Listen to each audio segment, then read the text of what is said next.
Précis de théologie ascétique et mystique de Tancret, chapitre 5 de la connaissance de soi-même, suite, application.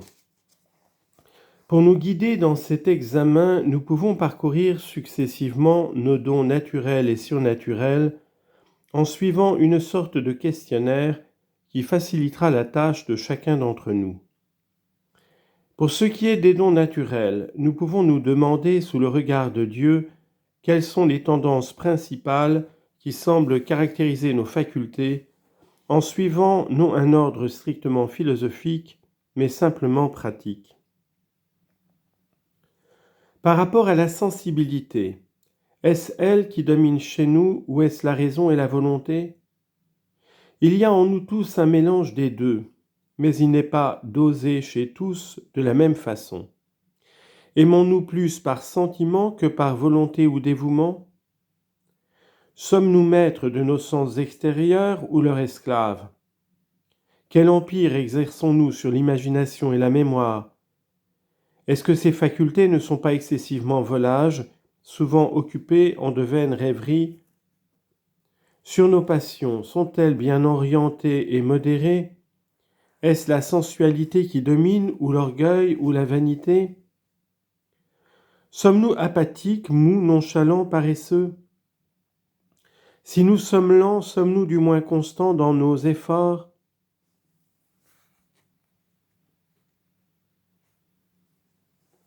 L'intelligence. De quelle nature est-elle ? Vive et claire, mais superficielle, ou lente et pénétrante ? Sommes-nous des intellectuels, des spéculatifs ou des hommes pratiques étudiant en vue d'aimer et d'agir ? Comment cultivons-nous notre intelligence ? Avec nonchalance ou énergie ? Avec constance ou d'une façon intermittente ? À quels résultats aboutissons-nous ? Quelles sont nos méthodes de travail ? Ne pourrait-on pas les perfectionner ? Sommes-nous passionnés dans nos jugements, obstinés dans nos opinions ? Savons-nous écouter ceux qui ne pensent pas comme nous, acquiescer à ce qu'ils disent de raisonnable ? La volonté. Est-elle faible, inconstante ou forte et persévérante ? Que faisons-nous pour la cultiver ? Elle doit être la reine des facultés, mais elle ne peut l'être qu'en usant de beaucoup de tact et d'énergie. Que faisons-nous pour assurer sa maîtrise sur nos sens extérieurs et intérieurs, sur l'exercice de nos facultés intellectuelles, pour lui donner à elle-même plus d'énergie et de constance ? Avons-nous des convictions, souvent renouvelées ? Exerçons-nous notre volonté dans les petites choses, les petits sacrifices de chaque jour ? Le caractère a une importance capitale dans nos relations avec le prochain. Un bon caractère qui sait s'adapter au caractère des autres est un puissant levier pour l'apostolat. Un mauvais caractère est l'un des plus grands obstacles au bien. Or, un homme de caractère, c'est celui qui, ayant de fortes convictions, s'efforce avec fermeté et persévérance d'y conformer sa conduite. Le bon caractère, c'est ce mélange de bonté et de fermeté, de douceur et de force, de franchise et de tact, qui fait que l'on est estimé et aimé de ceux avec qui on a des relations. Le mauvais caractère, c'est celui qui, manquant de franchise, de bonté, de tact ou de fermeté, ou qui, laissant prédominer l'égoïsme, est rude dans ses manières, se rend désagréable et parfois odieux au prochain. Il y a donc là un élément capital à étudier. Les habitudes, elles naissent de la répétition des mêmes actes et donnent une certaine facilité à reproduire des actes analogues avec promptitude et délectation. Il importe donc qu'on étudie celles que l'on a déjà contractées pour les fortifier si elles sont bonnes, pour les déraciner si elles sont mauvaises. Ce que nous dirons dans la seconde partie des péchés capitaux et des vertus nous aidera dans cette recherche. Nos dons surnaturels. Nos facultés étant toutes imprégnées de surnaturel, nous ne nous connaîtrions pas complètement si nous ne faisions attention aux dons surnaturels que Dieu met en nous. Nous les avons décrits plus haut. Mais la grâce de Dieu est très variée dans son mode d'opération, multiformis gratia Dei. Il importe donc d'étudier son action spéciale dans notre âme. Les attraits qu'elle nous donne pour telle ou telle vocation, pour telle ou telle vertu, c'est en effet de la docilité à suivre ces mouvements de la grâce que dépend notre sanctification. Il est des moments décisifs dans la vie où la voix de Dieu se fait plus forte et plus pressante. L'écouter alors et la suivre est de première importance. Il faut nous demander si, parmi ces attraits, il n'en est pas un qui soit dominant, qui revienne plus fréquemment, plus fortement, vers tel ou tel genre de vie, telle ou telle vertu de faire oraison, telle ou telle façon de faire oraison, telle ou telle vertu. C'est alors la voie spéciale où Dieu veut que nous marchions. Il importe d'y entrer pour être dans le courant de la grâce. Outre les attraits, il faut aussi nous rendre compte de nos résistances à la grâce, de nos défaillances, de nos péchés, pour les regretter sincèrement, les réparer et les inviter à l'avenir. C'est une étude pénible, humiliante, surtout si on la fait loyalement et dans le détail, mais une étude très profitable, puisque d'un côté elle nous aide à pratiquer l'humilité, et que de l'autre elle nous jette avec confiance dans le sein de Dieu, qui seul peut guérir nos faiblesses. Des moyens propres à obtenir cette connaissance. Remarquons d'abord que la connaissance parfaite de soi-même est chose difficile. Attirés comme nous le sommes par les choses du dehors, nous n'aimons guère à rentrer dans notre intérieur pour y examiner ce petit monde invisible. Orgueilleux, nous aimons encore moins à constater nos défauts. Ces actes intérieurs sont très complexes.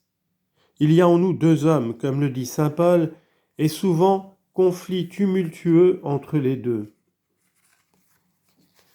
Pour démêler ce qui vient de la nature et ce qui vient de la grâce, ce qui est volontaire et ce qui ne l'est pas, il faut beaucoup d'attention, de perspicacité, de loyauté, de courage, de persévérance. Ce n'est que peu à peu que la lumière se fait. Une connaissance en amène une autre, et celle-ci prépare la voie à une connaissance plus approfondie encore. Puisque c'est par les examens de conscience qu'on arrive à se connaître soi-même, nous allons, pour en faciliter la pratique, donner quelques règles générales, proposer une méthode et indiquer les sentiments qui doivent accompagner ces examens. Règle générale.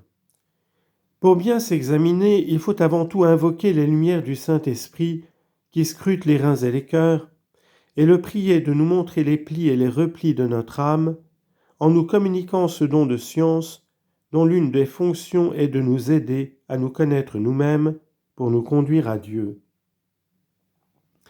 Il faut ensuite se mettre en face de Jésus, le modèle parfait dont nous devons nous rapprocher chaque jour, adorer et admirer non seulement ses actes extérieurs, mais encore et surtout ses dispositions intérieures. Alors nos défauts et nos imperfections apparaîtront beaucoup plus clairement par le contraste que nous remarquerons entre nous et ce divin modèle. Mais nous n'en serons pas découragés, puisque Jésus est en même temps le médecin des âmes qui ne demande qu'à panser nos plaies et à les guérir.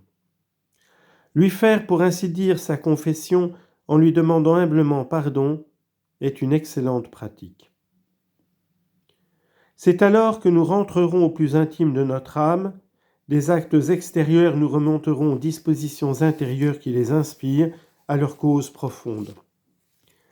Ainsi, lorsque nous avons manqué à la charité, nous nous demanderons si c'est par légèreté, par envie ou jalousie, ou pour faire de l'esprit, ou par loquacité.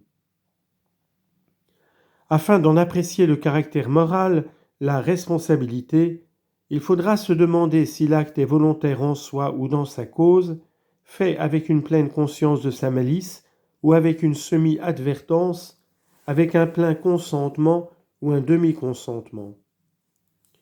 Au début, tout cela est obscur, mais s'éclaircit peu à peu.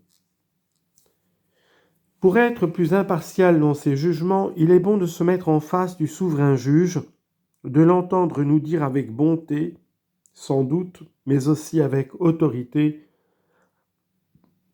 Rede rationem vilicationis tue. Rends-moi le compte de ta gestion.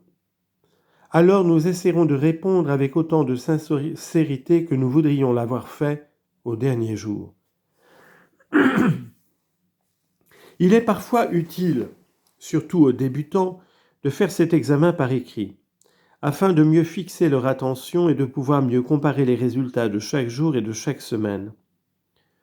Mais si on le fait, il y faut éviter toute recherche de soi-même, toute prétention littéraire, et prendre les précautions nécessaires pour que ces notes ne tombent pas sous les yeux des profanes. Si on use d'un tableau avec des signes conventionnels, il importe de se prémunir contre la routine ou un examen superficiel. En tout cas, le moment vient généralement où il vaut mieux se passer de ce moyen et s'accoutumer à s'examiner en toute simplicité sous le regard de Dieu à la suite de ses principales actions pour faire ensuite la récapitulation à la fin de la journée. En cela, comme dans tout le reste, on suivra les conseils d'un sage directeur et on le priera de nous aider à nous mieux connaître nous-mêmes. Observateur désintéressé et expérimenté, il voit généralement mieux que nous le fond de notre conscience et apprécie plus impartialement la vraie valeur de nos actes.